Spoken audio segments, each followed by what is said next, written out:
Hello everyone, this is CA S K Mishra. Today we'll learn the reverse charge mechanism under GST. Everything will be discussed in details in this video. So let's get started. So what is reverse charge? The term reverse charge means liability to pay tax by the recipient instead of the supplier of the goods or services or both. Reverse charge applies to both goods and services. Generally, what happens, the person effecting taxable supplies is liable to pay taxes. However, in case of import and supply of certain goods or services, as may be notified by the government on the recommendation of the GST Council, the tax shall be paid by the recipient of such goods or services, which is called payment under reverse charge.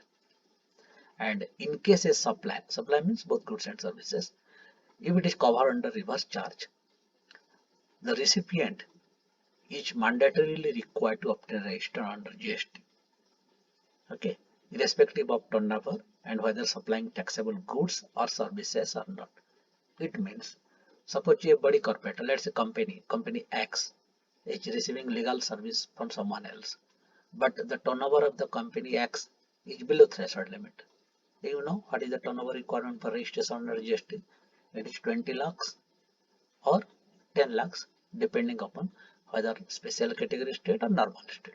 So let's assume that the turnover of the company is 5 lakhs, but the company is receiving legal services. Legal services is covered under reverse charge. So in this case, though the turnover of the company is below threshold limit, they are mandatorily required to obtain registration under GST. Reverse charge concept is covered under section 9(3) and section 9(4) of CGST Act. Okay. So what are the key aspects of RCM? A supply would be subject to tax under RCM in the hand of the recipient only if it is a notified supply under section 9(3) of the CGST Act or section 5(3) of the IGST Act. The list of goods covered under section 9(3) are notified under these sections.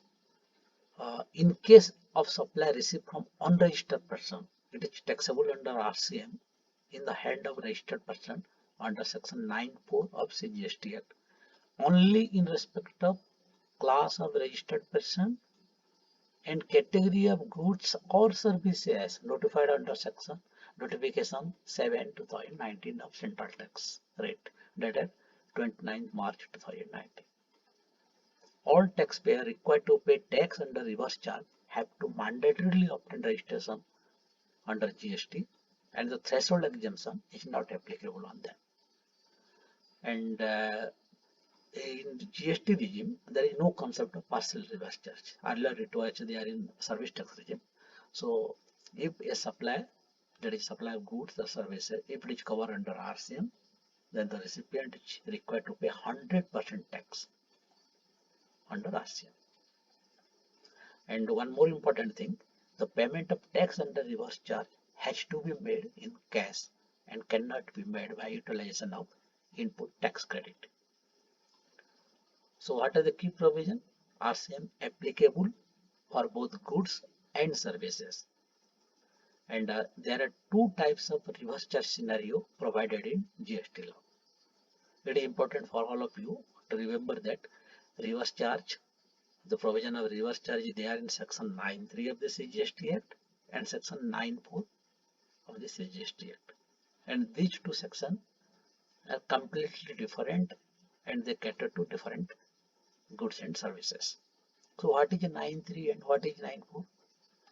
9(4), if a supply means goods or services, if it is covered, if it is notified must be notified goods and recipient must be notified person, then in that case it is covered under section 9(3), and only RCM is applicable in respect of goods has been notified for reverse charge under this section.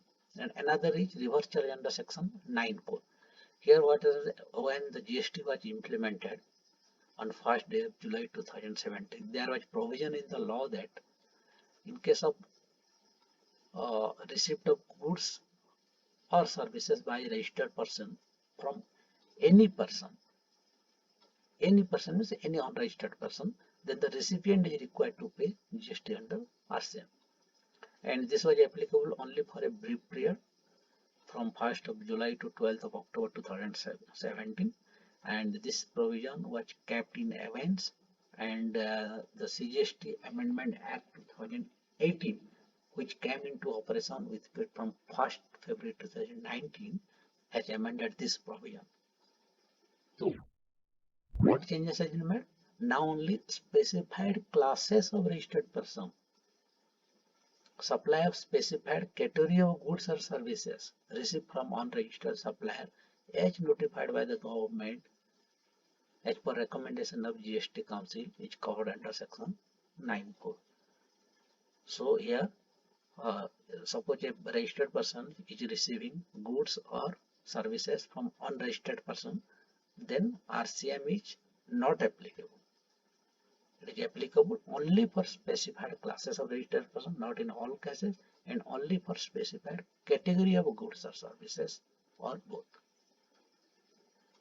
So, what are the goods that has been notified under reverse charge mechanism under section 9(3), refer notification number 4 of 2017, city rate 28th of June 2017, and it has been amended several times. And under this category, there are only 7 goods. Remember, there are only 7 goods which are covered under reverse charge mechanism under section 9(3) of CGST Act. So, what are those goods? Cashew nuts. And who should be the supplier? Agriculturist. Recipient, if it is recipient, is a registered person. BD, agriculture supplier is agriculturist. Recipient is a registered person. Tobacco leaves, supplier is agriculturist. Recipient is registered person. Silk yarn, similarly raw cotton, supply of lottery, okay, and used vehicle if it is supplied by the central or state government to a registered person, not to unregistered person. And priority sector lending certificate, PSLC, any registered person to any registered person. So these are the goods which has been notified under reverse charge mechanism. So what are the services covered under reverse charge? Legal services, sponsorship to body corporate, services supplied by the central or state government. There are certain exceptions to this rule. Renting of residential dwelling unit to registered person, services supplied by directed to body corporate, security services by non-body corporate to body corporate.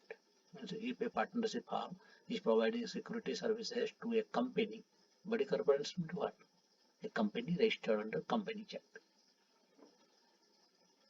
So it is, this service is covered under RCM. This is under 9(3). We are discussing about 9(3). Renting of motor vehicle designed to carry passenger by non-body corporate to body corporate. Suppose X Limited is providing renting of motor vehicle service to Y Limited. So who is the service provider? X Limited. And what is the status? That is company. So in this case, this service is not covered under RCM. So the services which has been covered under RCM under section 9(3) has been notified by notification number 13 of 2017 central tax rate dated 28th of June 2017. Transportation of goods by road. These are the services. Legal services, services supplied by an arbitral tribunal to a business entity, sponsorship services, okay, services by the government, local authority to business entity. Remember, renting of immovable property,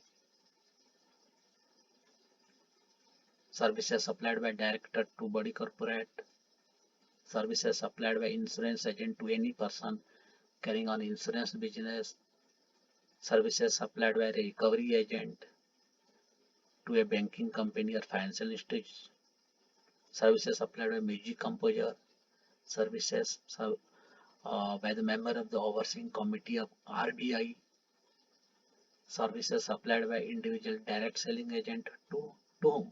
To bank or NBFC. Services provided by business facilitator to banking company. Services provided by an agent of business to business correspondent. Security services, okay, by non-body corporate to body corporate. Renting of passenger motor vehicle with fuel to body corporate. Lending of securities. So these are the services covered section 9.3. So 9.4, this is important. With effect from 1st February 2019, the charging provision under section 9.4 has been amended and government has been empowered to notify specified classes of registered person who shall be liable to pay tax under reverse charge on supply received on specified class of goods and services from unregistered person. So what goods has been notified? What services has been notified under section 9.4? Only three services, three goods and services. This is important to remember. Only three. Shortfall portion of goods or services. Two promoter. Promoter to what? Real estate project. Cement, two promoter. Capital goods, two promoter. Okay. So what do you mean by shortfall person? Shortfall person means this at least a real estate project or real estate promoter should procure 80% of goods or services from registered person. So if they are procuring goods less than 80% from any registered person, and if they are procuring the balance quantity of goods and services from the unregistered person, so whatever goods and services they are procuring from unregistered person, that is taxable under reverse charge under section 9.4. That's all for today. Thank you so much for watching. I will see you in next video.